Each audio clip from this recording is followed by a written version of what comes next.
Good morning friends. आज हम NCERT standard 12 उसका जो सेकंड चैप्टर हमारा चल रहा है इलेक्ट्रोस्टैटिक्स और कैपेसिटर वाला, उसके अंदर हम एक बहुत अच्छी सी थियरी करने वाले हैं।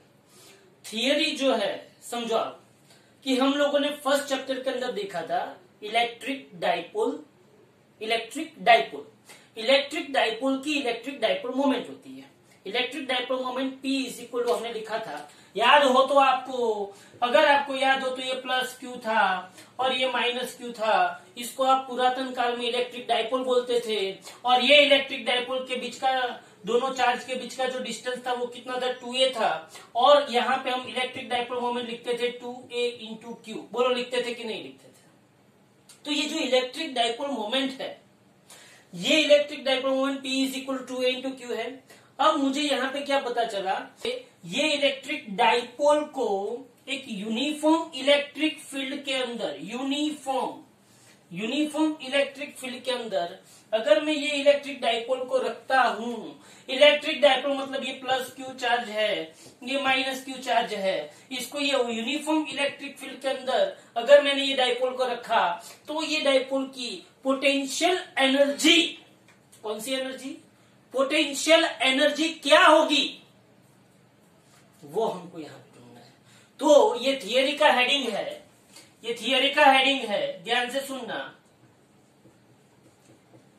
Electric potential energy of a dipole, electric dipole in uniform electric field. याद रखना, ये यूनिफॉर्म इलेक्ट्रिक फील्ड की बात हो रही है, ये यूनिफॉर्म इलेक्ट्रिक फील्ड की बात हो रही है। Electric potential energy of a dipole in a uniform electric field, electric potential energy of a dipole in uniform electric field. तो यहाँ पे मुझे डाइपोल जो है उसको मैंने यूनिफॉर्म इलेक्ट्रिक फील्ड के अंदर रखा, तो मुझे उसकी पोटेंशियल एनर्जी ढूंढनी है। पहली बात तो ये कि पोटेंशियल एनर्जी जो होती है वो इंडिविजुअल क्वांटिटी नहीं है। पोटेंशियल एनर्जी जो है वो एक्चुअली डिफरेंस है। क्या है डिफरेंस? सीधी पोटेंशियल एनर्जी कोई काम की नहीं है। मुझे पोटेंशियल एनर्जी का क्या चाहिए, डिफरेंस चाहिए। तो डेल्टा यू मतलब क्या हुआ, U final minus you initial. You final minus you initial मतलब क्या हुआ, negative of work done of electric force. Potential energy का मुझे यहां पे डिफरेंस चाहिए। और पोटेंशियल एनर्जी का डिफरेंस मतलब क्या हुआ, यू फाइनल मतलब potential energy, final potential energy minus initial potential energy is equal to conservative force की वजह से जो वर्क होता है, कंजर्वेटिव फोर्स की वजह से जो वर्क होता है उस वर्क, मतलब ये कौन सा वर्क है, इलेक्ट्रिक फोर्स की वजह से वर्क। कंजर्वेटिव फोर्स कौन सा फोर्स है, इलेक्ट्रिक फोर्स। ग्रेविटेशनल फोर्स कौन सा फोर्स है, कंजर्वेटिव फोर्स। याद रखना। तो ये जो इलेक्ट्रिक फोर्स है, कंजर्वेटिव फोर्स है, उसकी वजह से जो वर्क होता है उस वर्क का नेगेटिव मुझे क्या देता है, चेंज इन पोटेंशियल एनर्जी। समझना ध्यान से। तो मेरा वर्क यहां पे क्या होगा, मुझे पोटेंशियल एनर्जी का चेंज ढूंढना है। कैसे, ध्यान से देखो, बहुत अच्छी सी theory. Now, we have to take uniform electric field. Uniform electric field you know very well. What do you mean by uniform electric field? Uniform electric field मतलब field lines are parallel to each other. Field lines are parallel to each other and field lines are equispaced. equispaced मतलब क्या, हर एक field line के बीच में distance कितना होना चाहिए, same होना चाहिए। This is known as uniform electric field. इस यूनिफॉर्म इलेक्ट्रिक फील्ड के अंदर I am putting an electric dipole is nothing but plus Q charge and minus Q charge, system of plus Q charge and minus Q charge. उसको क्या बोलते हैं, electric dipole. तो यहाँ पे देखो, मैं इसके अंदर इलेक्ट्रिक डाइपोल को अगर रखता हूं तो suppose this is plus Q charge and suppose this is minus q charge. Okay, fine. So ये plus q charge and minus q charge मैंने join किया. This is known as electric dipole. Now the direction of dipole moment is nothing from negative to positive. Direction of dipole moment is nothing from negative to positive. Okay, very good, very good. यहाँ पे देखो, this is electric field, and this is dipole moment. This is the direction of electric field. This is the direction of dipole moment. Now, the angle between electric field and dipole moment is nothing but theta.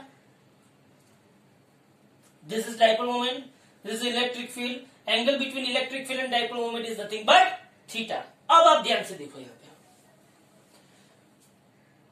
I want to find out the potential energy of this dipole in this uniform electric field. So, I have to take some assumptions. Before taking some assumptions, we know that due to this electric field,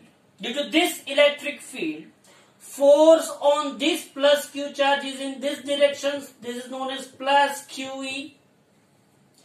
Due to this electric field, force on this charge is also QE. But here charge is negative, so force is in opposite direction. So it is known as minus QE. So net force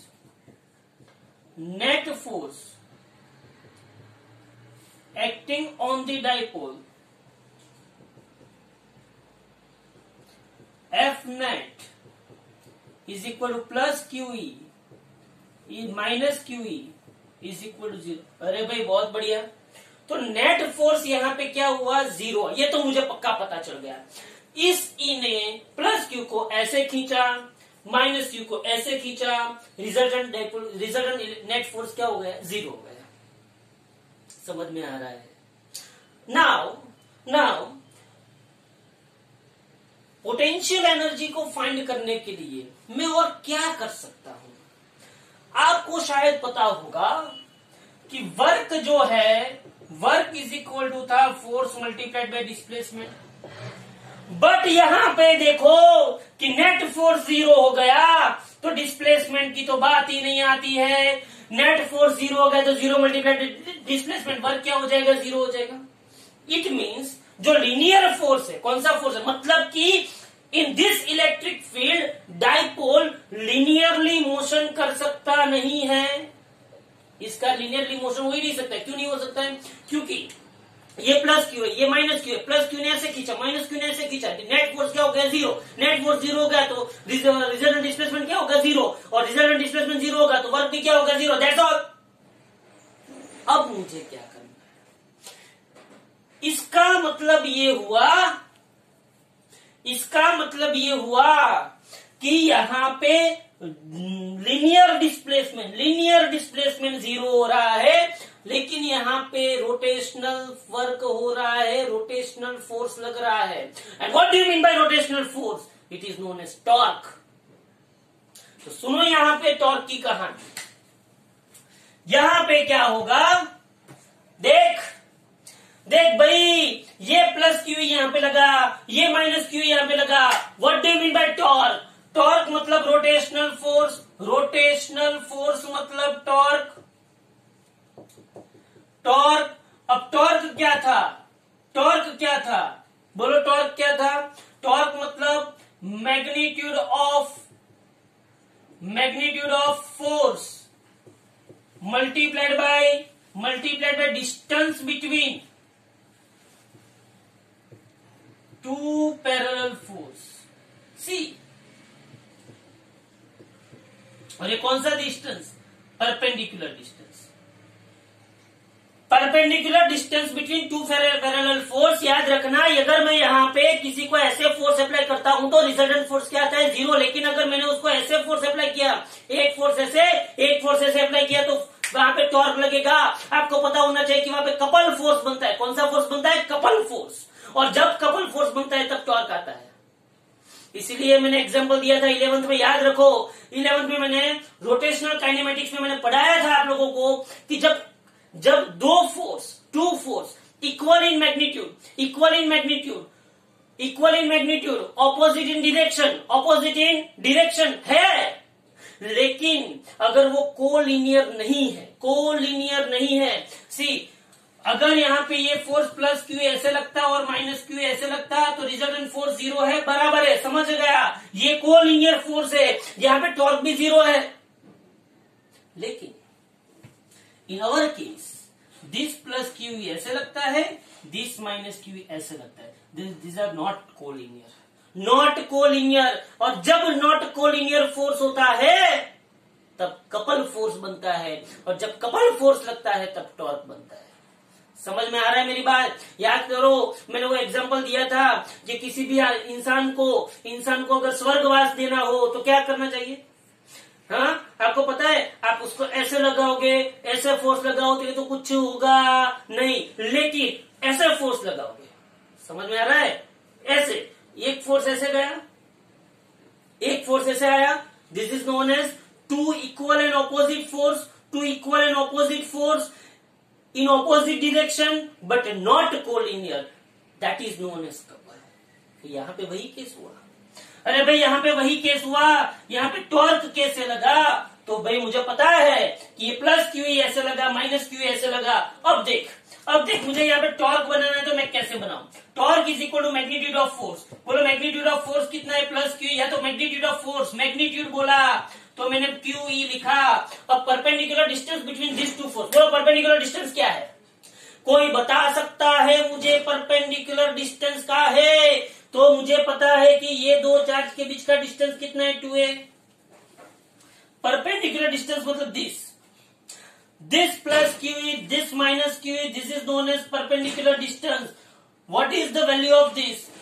इसका मुझे अगर measurement करना है तो इसको ए दे दो, इसको B दे दो और इसको सी। यहाँ पे मैंने थीटा ले लिया, तो in triangle ABC, in triangle ABC बोलो क्या होगा?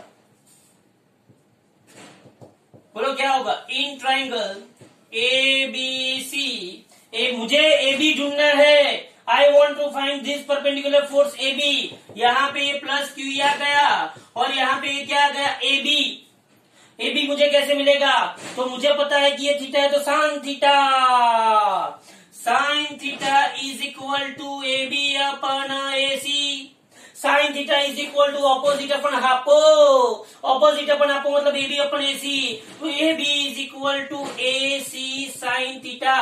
तो AB is equal to AC क्या है? AC 2a। तो एबी इज इक्वल टू क्या आ गया? 2a sine theta. Very good.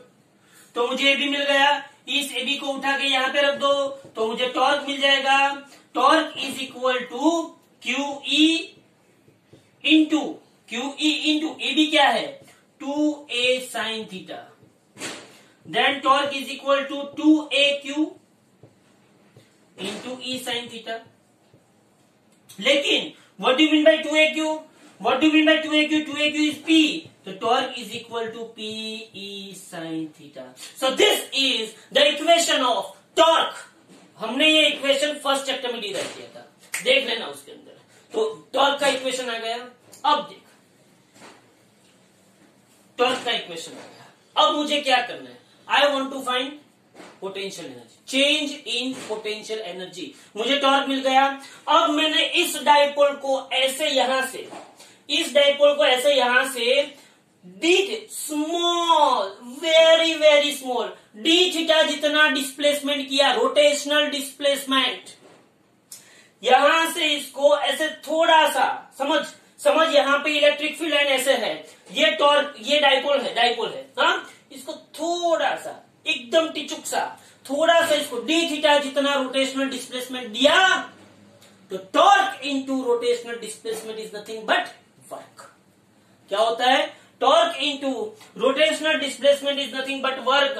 तो वर्क डन टू रोटेट,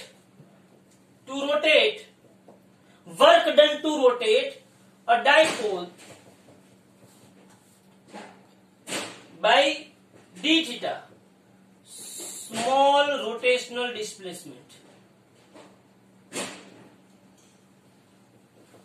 अच्छा भाई, work done to rotate dipole by D theta. Then you know that जब कांस्टेंट फोर्स होता है, whenever constant force, then work is equal to torque into theta. But if torque is variable, see here torque is variable, then we can say that work is equal to integration, जो हमारा Instagram था वो integration of torque into D theta. Work is equal, see आप लोगों को पता होना चाहिए कि work is equal to force into displacement भी होता है और work is equal to torque into theta भी होता है। लेकिन अगर यहाँ पे टॉर्क वेरिएबल है then work is equal to Instagram of torque into D theta. तो वर्क इज इक्वल टू, अच्छा यहाँ पे डी थीटा है तो upper limit and lower limit, तो मुझे यहाँ पे पता होना चाहिए कि W is equal to integral torque into D theta, lower limit theta 1 upper limit theta 2, lower limit theta 1 and upper limit theta 2. What do you mean by torque? Torque is nothing but PE sin theta. Torque is nothing but PE sin theta. Okay, तो मैं यहाँ पे लिख सकता हूँ W is equal to theta 1 theta 2, ये PE sin theta into D theta, तो W is equal to PE निकल जाएगा बाहर, P कांस्टेंट, P क्या है 2A into Q, P constant, E constant, uniform electric field EB constant है, तो PE theta 1 to theta 2 sine theta D theta, तो W is equal to P बाहर निकल गया, साइन थीटा का इंस्टाग्राम का होता है minus cos theta. This equations बहुत बहुत बहुत लिखाए हुए हैं, please see that. Sign theta का इंस्टाग्राम क्या होता है माइनस कॉस थीटा। बायो वाले रट लो, आपके दिमाग में जैसे आपके मुंह से श्लोक निकलते हैं वैसे ऐसे इक्वेशन भी निकलने चाहिए। तो W is equal to PE, sine theta का इंस्टाग्राम क्या हुआ माइनस कॉस थीटा, तो W is equal to minus PE cos theta, theta 1 to theta 2, तो W is equal to minus PE cos theta की जगह पे upper limit theta 2 minus theta की जगह पे लोअर लिमिट थीटा 1, तो W इज इक्वल टू आपके पास equation आया minus PE cos theta 2 minus cos theta 1। This is the equation of work. अब सोच, ये मैंने मैथमेटिकली प्रूफ कर दिया। हुआ क्या कि जब मैंने इसको ऐसे घुमाया तब मैंने वर्क किया, that work is stored as a potential energy in this dipole. कभी भी सीधी सी बात है, मैंने अगर कोई भी चीज को यहां से ऐसे ऊपर उठाया, I am doing work on that, I am applying force, due to that force displacement occurs, force into displacement is equal to work. In this case, I am doing torque.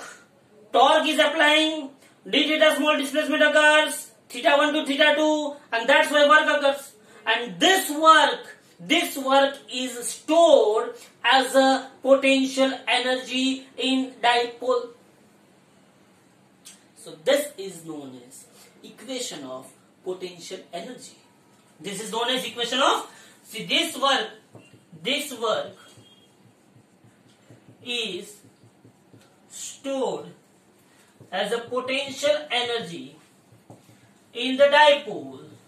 So I can write like this, W is equal to U is equal to minus कौन सा डाल दो, तो PE cos theta 1 minus cos theta 2, most time P theory, P cos theta 1 minus cos theta 2। बोलो clear हुआ? ये clear हुआ? मैंने पहले क्या किया, uniform electric field E, uniform electric field के अंदर हमने क्या रखा, डाइपोल रखा। भाई थोड़ा सा मैं इंग्लिश में बात कर रहा हूं, याद रखियो। In this uniform electric field I am putting dipole, this dipole is plus Q minus Q, plus Q पे जो फोर्स लगता है प्लस क्यू पे फोर्स लगता है plus Q and minus Q पे minus Q E. Resultant force क्या हुआ, 0। रिजल्टेंट एक्सटर्नल फोर्स क्या हुआ, 0। नाउ रोटेशनल फोर्स यहाँ पे लगेगा why rotational force is acting due to two equal and opposite force,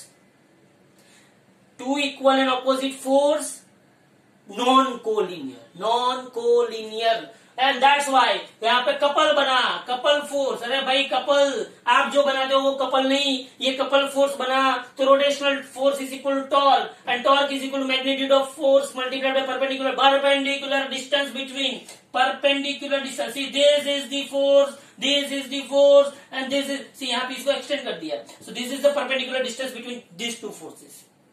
बस ये परपेंडिकुलर डिस्टेंस ढूंढ लिया। अरे भाई ये 2a है तो ये 2a sin थीटा होगा, ये 2a cos थीटा होगा, तो ये 2a sin थीटा को यहाँ पे रख दिया किसके अंदर, QE into A B, 2a sin theta तो 2aq क्या आ गया P, तो torque is equal to P sin theta. और ये जो टॉर्क है torque multiplied by D theta मतलब क्या आ गया वर्क, थीटा 1 से theta 2।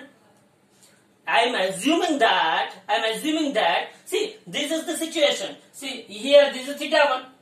I'm rotating this dipole, and अगर वो यहाँ पे आ गया तो ये क्या हो जाएगा, थीटा 2 हो जाएगा। So, theta 1 to theta 2, P sin theta, P constant है, Q constant है, P is not variable, P constant, E constant, P constant है, sin थीटा का इंस्टाग्राम क्या होता है, माइनस कॉस थीटा, कहाँ से कहाँ, theta 1 to theta 2, upper limit theta 2, lower limit theta 1. This work is stored as a potential energy in dipole, and this is the equation of potential energy. Okay? Okay. अब बात आती है इसके special cases की। Now, the special, see, you have to understand this. Okay? So special cases क्या है?